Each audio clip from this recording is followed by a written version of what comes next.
नमस्कार, आप देख रहे हैं कशिश न्यूज और आपके साथ मैं हूं दीपक शर्मा। खाकी का अपना प्रभाव होता है। जिस शरीर पर खाकी चढ़ती है उस पर साथ में एक अकड़ चढ़ बैठती है। वैसे तो खाकी की जिम्मेदारी के लिए ये अकड़ जरूरी कही जाती है, लेकिन बड़े बुजुर्ग ये भी कहते हैं कि अकड़ दायरे से बाहर हुई तो वो अभिमान को आमंत्रित करती है, और वर्दी वाले को अभिमान मतलब उस पर मादकता छाना, और जिसे सब नियंत्रित रखने का जिम्मा दिया जाए वही अगर वर्दी की हनक में कानून को हाथ में ले ले और आपे से बाहर हो जाए तो बस यही सब गुड़ गोबर हो जाता है।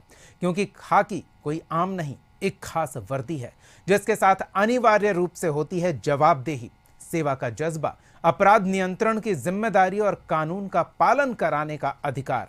और उससे आस होती है क्राइम कंट्रोल वाले कठोर चेहरे के साथ पीपल फ्रेंडली वाले नर्म दिल की। पर आज पूरे महकमे पर दो घटनाओं ने उंगली उठाने की वजह दे दी है। सियासी नफा नुकसान के लिए खाकी को तार तार किया जा रहा है। ऐसे में सवाल तो पूछेंगे कि क्या बिहार पुलिस बेलगाम हो गई है? और सवाल का जवाब देने के लिए हमारे साथ कुछ मेहमान जुड़े हुए हैं, उनसे आपका परिचय करा दें। हमारे साथ जेडीयू की ओर से पार्टी का पक्ष रखने के लिए धीरज कुशवाहा जी जुड़े हुए हैं, कांग्रेस की ओर से पार्टी का पक्ष रखने के लिए सौरभ सिन्हा जी हैं, और आरजेडी की ओर से पार्टी का पक्ष रखने के लिए प्रमोद सिन्हा जी। आप तीनों का बहुत बहुत स्वागत है। पहले तो प्रमोद जी आपसे शुरू कर लेते हैं। सवाल वही कि क्या खाकी बेलगाम हो गई है? हाल के दिनों में कुछ घटनाएं जो सामने आई है उसे अगर देखें तो। देखिए दीपक जी, दो तीन बातें हम कहना चाहेंगे कि हाल के दिनों में जिस प्रकार से अपराध की घटनाएं घटी है और अपराधियों के मन से प्रशासन का खौफ समाप्त हो गया है।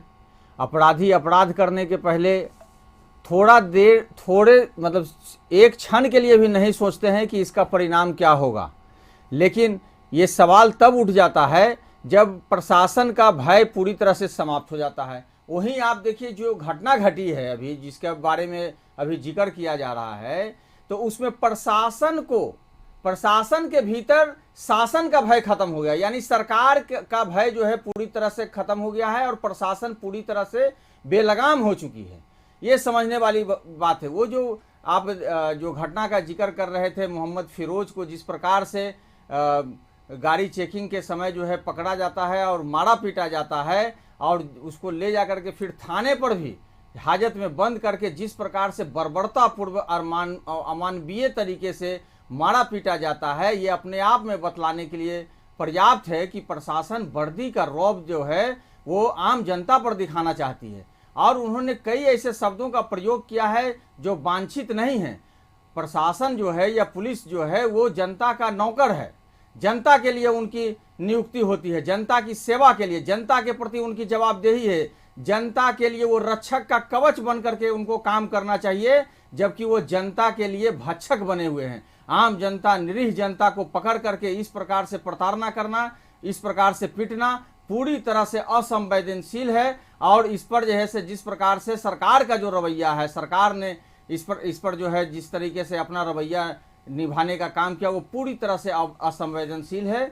हम इस पूरे मामले पर जो है पार्टी की ओर से, हमारे पार्टी के नेता आदरणीय तेजस्वी प्रसाद यादव जी ने मीडिया के समक्ष भी बातें कहने का काम किया है, और जो पीड़ित पक्ष है उसके घर पर जाकर के उनके बातों को सुनने का काम किया है, समझने का काम किया और एक एक चीजों का ब्यौरा लेने का काम किया है। और हमारे नेता आदरणीय तेजस्वी प्रसाद यादव जी ने कहा है कि मैं इसे मानवाधिकार में भी ले जाऊंगा, इसको मैं छोड़ूंगा नहीं, और जो भी दोषी हैं उन पर कड़ी से कड़ी कार्रवाई की जाएगी। इस मामले को हम सदन में भी उठाने का काम करेंगे। ठीक है, कार्रवाई की बात जहां तक हो रही है तो कार्रवाई के लिए उन तमाम पुलिस अधिकारियों पर गाज गिरी है, निलंबित कर दिया गया है फिलहाल के लिए उन्हें, जांच के बाद जो रिपोर्ट आई थी उसके आधार पर। चलिए सौरभ जी, आप क्या मानते हैं? देखिए, कुछ साल पहले जो है हमारे प्रधानमंत्री जी ने एक शब्द का प्रयोग किया था, बोला नहीं चाहिए लेकिन उन्होंने बोला था कि कपड़े देखकर वो पहचानते थे कि कौन अपराधी है और कौन अपराधी नहीं है। उसी मॉडल को माननीय योगी जी ने यूपी में लागू किया, और क्योंकि ये पूरा बिहार जान रहा है कि मुख्यमंत्री के हाथ से ऑलमोस्ट सत्ता खत्म हो गई है, मुख्यमंत्री जी अब ये प्रदेश नहीं चला रहे हैं, प्रदेश अब दिल्ली से चल रही है डायरेक्ट, अमित शाह जी के इशारे पर चल रही है, मोदी जी के इशारे पर चल रही है, उनके शासन में चल रही है। तो सेम यूपी मॉडल जो है बिहार में लागू किया जा रहा है। यहाँ पर अपराधियों को, जो बड़े अपराधी है, उनको छूट दे दी जाती है कि 200 राउंड गोली चलने के बाद भी उनको अरेस्ट नहीं किया जाता है। वो खुद जाकर के मीडिया ट्रायल देते हैं और मीडिया ट्रायल के बाद खुद जाकर के सरेंडर करते हैं कोर्ट के अंदर में। पुलिस कहीं भी उनके पास नहीं पहुंचती है। और एक व्यक्ति जो कि बाइक से जा रहा है, ठीक है, कानून का काम है कि अगर आप ड्राइविंग लाइसेंस नहीं लिए हुए हैं या हेलमेट नहीं पहने हुए हैं तो आप उस पर फाइन कर सकते हैं। आपको मारने का अधिकार किसने दिया? तो ये साफ दर्शाता है कि आप यूपी मॉडल यहाँ पे लागू करना चाहते हैं कि कपड़े देखकर और वेशभूषा देख करके उस व्यक्ति किसी को भी आप प्रताड़ित कर रहे हैं। दूसरी बात कि पुलिस की स्थिति ये हो गई है कि पुलिस अभी हाल फिलहाल में जब बीपीएससी के बच्चे जब प्रोटेस्ट कर रहे थे तो उनको किस तरह से बेरहमी से पीटा, ये भी दर्शाता है कि पुलिस अब पूरी तरह से बेलगाम हो गई है। यही नीतीश कुमार आज के डेट में माननीय मुख्यमंत्री जी, गृह मंत्री भी है इस प्रदेश के, और जब ये विपक्ष में सदन में थे, लोकसभा में थे, तो इन्होंने सरकार से, उस समय की तत्कालीन यूपीए सरकार से एक सवाल उठाया था बिहार से रिलेटेड कि भाई बिहार में प्रशिक्षण नहीं दिया जाता है पुलिसों को, पुलिस की कमी है, और बहुत सारा ब्यौरा उन्होंने दिया था। आज वो लगभग में 20 साल से इस प्रदेश के मुख्यमंत्री के तौर पे विराजमान है। 20 साल में भी भारत सरकार क्या अंतर्राष्ट्रीय संस्थाओं का कहना है कि बिहार में पुलिस की संख्या जो है प्रति लाख मात्र 77 है, जबकि जो राष्ट्रीय औसत है वो लगभग में 155 है।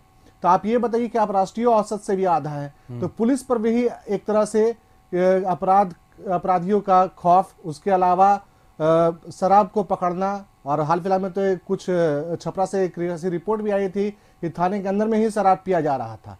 तो इस तरह की घटनाएं ये बताती है कि ना आपकी पुलिस पूरी तरह से प्रशिक्षित है, न ही पुलिस की कमी की वजह से आप जो है मतलब पुलिस को जो काम करना चाहिए वो काम के अलावा पुलिस हर काम कर रही है। चलिए, ये आरोप है और इसकी वजह बताई जा रही है ये कि पुलिस प्रशासन शासन के नियंत्रण में नहीं है। धीरज जी क्या कहेंगे? देखिए दीपक जी, कानून ने सबको अधिकार दिया है और उसी हिसाब से लोग काम करते हैं। चाहे आप देखे होंगे कि कोई डीएसपी हो या आम जनता हो, कानून को किसी को भी हाथ में लेने का अधिकार नहीं है। देखिए, सबकी जवाबदेही बांटी गई है। और एक बात आपसे बता देना चाहते हैं कि इस तरह की जब वीडियो आई तो सरकार ने कार्रवाई करने का काम किया, लेकिन एक बात हम कहना चाहते हैं दीपक जी कि आप जानते हैं कि पहले माननीय लालू प्रसाद यादव जी ने, अब माननीय तेजस्वी प्रसाद यादव जी ने केवल मुसलमानों को, बिहार के मुसलमानों को केवल ठगने का काम किया है। बीच बीच में ये लोग अलग अलग नाटक के रूप में बातें फर्जी लाते हैं। जो मुद्दा है, मुद्दा पर बात करिए ना। जवाबदेही हमारी आज का विषय जो है धीरज जी, उस पर बात क्यों नहीं कर रहे हैं? को बचाते हैं। प्रमोद जी ने कहा अभी कि कुछ दिन पहले 200 राउंड गोलियां चली थी। अरे आप वहां बैठकर गिन रहे थे क्या कि 200 गोलियां चली थी कि 500 गोलियां चली थी? धीरज जी, लगातार चल रहा है, प्रत्येक दिन चल रहा है, प्रत्येक दिन दर्जनों हत्याएं हो रही हैं, लूट अपहरण बलत्कार की घटनाएं प्रत्येक दिन हो रही है, प्रत्येक दिन इस तरह की घटनाएं हो रही हैं। सिर्फ राजधानी के भीतर ही सैकड़ों चैन स्नैचिंग की घटनाएं हो जाती हैं। राजधानी पटना के अंदर पीएमसीएच के सामने दिन दहाड़े गोलियां चलती हैं। कहाँ है आपका शासन प्रशासन? जी, एक बार उनकी बात सुनते हैं। जी, धीरज पार्टी था, उसको भी जेल भेजने का काम किया है, लेकिन ये लोग इस तरह का काम करते हैं। अरे आप देखे होंगे कि यहाँ पर नहीं, धीरज जी, ये लोग क्या कहेंगे? आपको याद होगा हमने खुद पिछले सप्ताह ही कार्यक्रम चलाया था जब पुलिस एनकाउंटर कर रही थी, हम ही ताली बजाने में सबसे आगे खड़े थे। लेकिन अब जब सवाल उठ रहा है तो सवाल तो पूछेंगे ना धीरज जी, और जवाब आपसे लेंगे ना। तो ये सवाल क्यों खड़े हो रहे हैं? क्यों पुलिस, जिसके लिए पिछले सप्ताह हम ताली बजा रहे थे, आज उसी पर सवाल खड़े हो रहे हैं? भले ही मामला सियासी फायदे नफे नुकसान का हो, लेकिन सवाल तो हो रहा है ना, तो जवाब देना बनता है। दीपक जी देखिए, जो डीएसपी ने हरकत किया है उसके लिए उसको सजा दी जाएगी। अभी तत्काल में उसको सस्पेंड किया गया है। आपको क्या लगता है, माननीय नीतीश कुमार जी के नेतृत्व में बिहार में सरकार चल रही है और हम लोग गर्व से कहते हैं कि सुशासन की सरकार है बिहार में, और बिहार में माननीय नीतीश कुमार जी ने स्पष्ट रूप से कहा है कि जनता सर्वोपरि है, उसके बाद ही कुछ है। हम उसी जनता को किस तरह से पुलिस वाले ने पीटा है ये सबने देखा है। चलाने के लिए नहीं, जनता सर्वोपरि है, उसे मानना भी तो पड़ेगा ना। जो कानून को अनुपालित कराने के लिए जवाबदेह हैं, वो ये नहीं समझ रहे हैं कि हमारा काम क्या है। वही तो आरोप यहाँ प्रमोद जी लगा रहे हैं कि आप अपनी जिम्मेदारी नहीं समझ रहे हैं, आप कंट्रोल में नहीं हैं। प्रमोद जी से हम कहना चाहते हैं कि हमारी सरकार है, हमारी जवाबदेही है, हम खूब बाखूबी से समझ रहे हैं। आप अपनी जवाबदेही का निर्वहन नहीं कर रहे हैं, तभी तो विपक्ष सवाल उठा रहा है, तभी तो विपक्ष आपको आईना दिखलाने का काम कर रहा है। चाहे वो लॉ एंड ऑर्डर का मामला हो, चाहे भ्रष्टाचार का मामला हो, या चाहे इस प्रकार की घटनाएं घट रही हैं। प्रशासन जो है उन्होंने जब हद ही बर्बरतापूर्ण कार्रवाई लोगों पे, बिहार की जनता पे, निरीह जनता पर करने का काम कर रही है, तभी तो विपक्ष जो है आईना आप लोगों को दिखलाने का काम करता है। अगर सरकार अगर समुचित कार्रवाई करने का काम करे, प्रशासन अपना काम करने को करे, तो विपक्ष कभी आपको अंगुली नहीं दिखलाएगी। लेकिन विपक्ष का बिहार की जनता के प्रति प्रतिबद्धता उतनी ही है जितनी आपकी है। आप अगर अपनी प्रतिबद्धता का निर्वहन नहीं करेंगे तो विपक्ष जरूर सवाल उठाएगा। चलिए जवाब ले लेते हैं। धीरज जी, बीपीएससी के जो छात्र थे वो तो सत्याग्रह कर रहे थे, वो शांति से बैठकर धरना प्रदर्शन कर रहे थे। मुख्यमंत्री जो खुद गृह मंत्री है, उनके आवास से मुश्किल से 500 मीटर दूर थे, फिर भी उनके ऊपर में किस तरह से लाठी चार्ज हुआ। आपके भी कई परिवार के बच्चे होंगे जो शायद धरना में हो, उन पे ऊपर भी लाठी चार्ज हुआ। आप ये बताइए कि इसमें प्रशासन की गलती है या नहीं है। अभी भी अगर आप ढकने का कोशिश कर रहे हैं तो बिहार की जनता सब देख रही है कि किस तरह से बजट में भी बिहार को ठगा गया, उनकी बात भी सुन लेते हैं। प्रशासन बिहार की जनता को ठग रही है। प्रमोद जी, सौरभ जी, अब एक बार उनकी बात सुन लेते हैं। धीरज जी जवाब दीजिए इन्हें।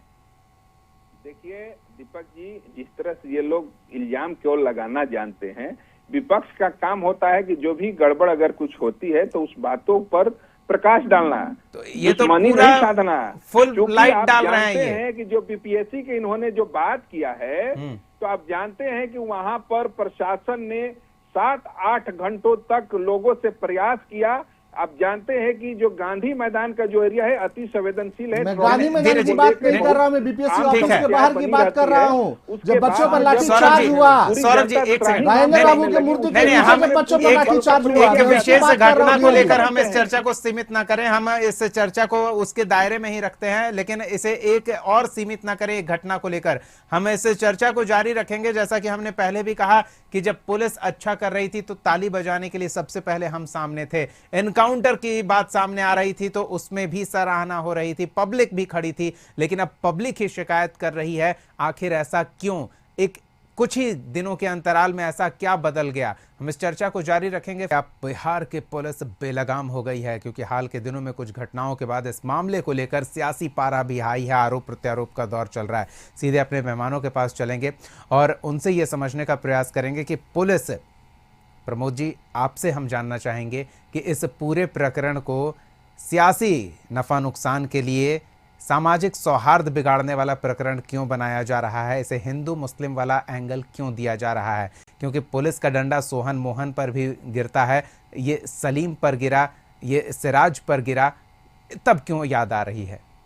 देखिए दीपक जी, जिस प्रकार की बात है आपने अभी कहने का काम किया है, ऐसी कोई बात नहीं है। आप हमारे नेता आदरणीय तेजस्वी प्रसाद यादव जी का जब वो घर से निकल रहे थे वहां जाने के लिए, उनके आप वक्तव्य को सुनिए।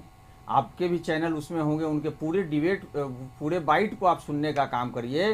तो उन्होंने उसी क्षेत्र के, मधुबनी क्षेत्र के ही कई थाना क्षेत्रों में घटित घटनाओं का उन्होंने जिक्र किया है, जिसमें कई, जिसे आपने कहा सोहन और मोहन, तो सोहन झा और मोहन झा, मैं नाम XY समझ लीजिए, XY झा, उनका भी उन्होंने जिक्र किया और उनके बारे में भी उन्होंने कहने का काम किया कि इसका भी मुद्दा हम सदन में उठाने का काम करेंगे।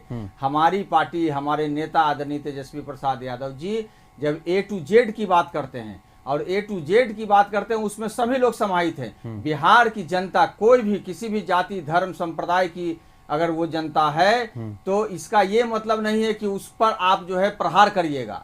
अगर माइनॉरिटी से कोई लोग हैं तो किसी को यह हक नहीं दिया गया है कि उनके मौलाना होने पर आप सवाल उठाइएगा।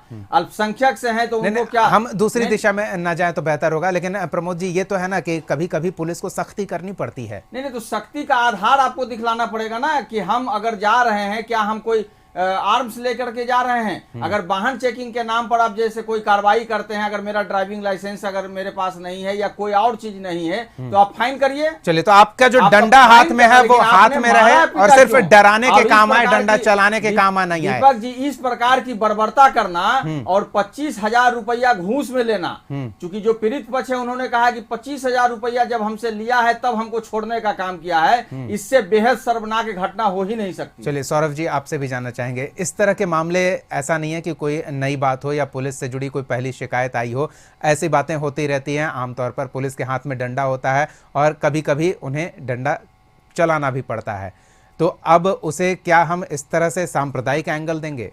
देखिए दीपक जी, हमारी पार्टी या महागठबंधन के जो हमारे साथी पार्टी है, तेजस्वी जी विधानसभा के आपको विपक्ष के नेता है, उन्होंने कभी इसको धर्म के तौर पे नहीं देखा। वो आम जनता की बात करे, जैसे हमारे साथी प्रमोद जी ने भी जो बात बोली, बिल्कुल सही बात है कि आप अपराधियों को पकड़िए। आप अपराधियों को खुला छूट दिए हुए हैं, लगातार चेन स्नेचिंग होती है, मोबाइल छीना जाता है और कई तरह के कृत्य हो रहे हैं, पटना शहर में हो रहे हैं, उन पे आपकी कोई लाठी डंडा नहीं बरसता है। लेकिन एक व्यक्ति अगर वो ट्रैफिकिंग में पकड़ाया है, चाहे वो बिना हेलमेट का हो, चाहे बिना ड्राइविंग लाइसेंस का हो, आपका अधिकार है चालान करने का, ना कि आप उसके ऊपर में हाथ और डंडा बरसाना शुरू कर देंगे। इसलिए मैंने बोला शुरू में कि यूपी मॉडल को बिहार में लागू किया जा रहा है और कई ऐसे प्रशासन में व्यक्ति हैं या कई ऐसे पदाधिकारी हैं जो उस यूपी मॉडल से काफी खुश हैं और चाह रहे हैं कि इस प्रदेश में भी यूपी मॉडल पूरी तरह से लागू हो, जहां की लोग जो है देख करके, कपड़े देख करके पहचानते हैं कि भाई कौन क्या है। विपक्ष कभी भी इस बारे में नहीं बोल रहा है कि आप धर्म विशेष को टारगेट कर रहे हैं। हम लोग का इतना ही कहना है, वो तो आप ही कह रहे हैं ना। नहीं, सौरभ जी, कैसे नहीं कह रहा है विपक्ष? अभी आप कह रहे हैं कि यूपी मॉडल में कपड़ा देखकर पहचाना जाता है, ये ना कहीं लिखित है ना किसी ने कोई कहा है, ये आप ही कह रहे हैं। कपड़े देखकर पहचान रहे हैं आप, सांप्रदायिक रंग ही तो दे रहे हैं ना। यूपी मॉडल को लागू करने की कोशिश की जा रही, क्योंकि ऐसे कई प्रशासनिक अधिकारी हैं जिनकी मानसिकता वो है और ये खुल के अब सामने आ रहा है। हम लोगों का क्वेश्चन उसी के ऊपर में है कि उस तरह के जो निरंकुश जो प्रशासनिक अधिकारी है उनको सरकार चिन्हित करे, खुद गृह मंत्री चिन्हित करे और उनको सजा दे, ताकि सभी प्रशासन को ये समझ में आ सके। ठीक है, एक तो पुलिस वाले कितने दबाव में हैं, इसका जिक्र हमारे मेहमान कर चुके हैं कि प्रमोद जी भी मान रहे हैं कि पुलिस की संख्या बल उतनी नहीं है, सौरभ जी भी कह रहे हैं कि उतनी संख्या बल नहीं है आबादी के अनुपात में कि अपराध नियंत्रण में अभी महकमा प्रभावी हो, और दूसरे कामों में पूरे पुलिस फोर्स को झोंक कर रखा है, इसमें क्राइम कंट्रोल नहीं हो पा रहा है। धीरज जी, बिहार पुलिस पुलिसिंग छोड़कर सब कर रही है क्या? देखिए दीपक जी, हमने पहले भी कहा कि कांग्रेस और आरजेडी वाले लोग केवल भ्रम फैलाने में लगे हुए हैं और हमेशा सोचते रहते हैं कि कैसे बिहार में भ्रम फैलाई जाए, क्योंकि इन लोगों को बहुत जल्दी मुख्यमंत्री बनने के लिए सपने ये लोग देख रहे हैं। तो देखिए, हम तो यही कहेंगे कि जो व्यक्ति माननीय नीतीश कुमार जी के बारे में जितना गलत बोलेगा, बिहार की जनता बाखूबी से समझती है कि माननीय नीतीश कुमार जी जाति विशेष पर काम नहीं करते हैं। वो सभी संप्रदाय, सभी जात धर्मों को, लोगों को लेकर साथ चलते हैं। और हम एक बात और कहना चाहते हैं दीपक जी कि देखिए, संविधान ने सबको अधिकार दिया है, वो चाहे पुलिसिंग कोई कर रहा तब आम जनता हो, उसके लिए सबकी अपनी अपनी एक जवाबदेही है। लेकिन जो डीएसपी ने जो किया है हरकत, ये तो अच्छी बात नहीं है। आप किसी गाड़ी को रोकिए, पकड़िए, लेकिन आप उस पर डंडे नहीं चला सकते हैं।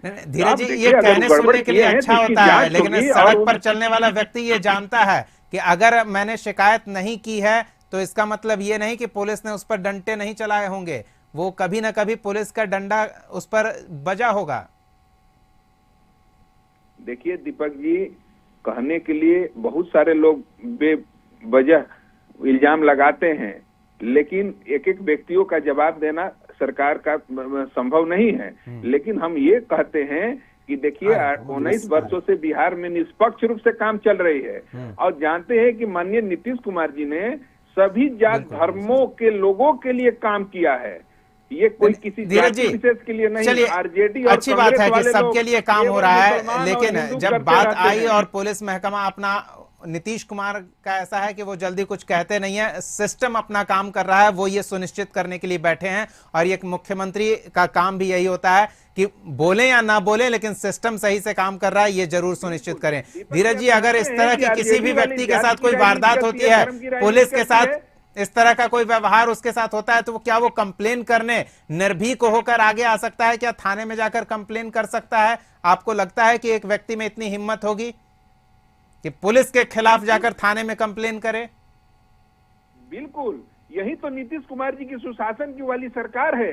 चलिए, तो आप मान रहे हैं कि ऐसा होता है, लेकिन ये एक मामला सामने आया है। चलिए, वक्त का अभाव, एक छोटी छोटी प्रतिक्रिया प्रमोद जी की और सौरभ जी की। प्रमोद जी, देखिए, अभी धीरज जी ने जो बातें कहने का काम किया, उन्होंने कहा कि एक एक व्यक्ति का तो जवाब नहीं दिया जा सकता, लेकिन माननीय मुख्यमंत्री नीतीश कुमार जी तो किसी भी बात का जवाब नहीं दे रहे हैं। एक ही अभ्यर्थी को 3-3 बार मारा पीटा जाता है प्रशासन के द्वारा राजधानी में, और उसके बाद भी माननीय मुख्यमंत्री अपने मुंह में दही जमाए हुए हैं। वो ट्रेनी डीएसपी अपनी पूरी टीम के साथ सस्पेंड हो गए हैं, और क्या सुनना है? नहीं, ये हो गया सर। जो पीड़ित पक्ष है, जिस पर इस प्रकार का अमानवीय व्यवहार किया गया है, उसको, अरे आपने वो तो आगे और कार्रवाई होगी ना। चलिए, सौरभ जी की बात अब एकदम समय नहीं है। सौरभ जी, आपकी छोटी टिप्पणी। मेरा इतना ही कहना है कि ये सरकार अपराध और अपराधी में भेद करती है।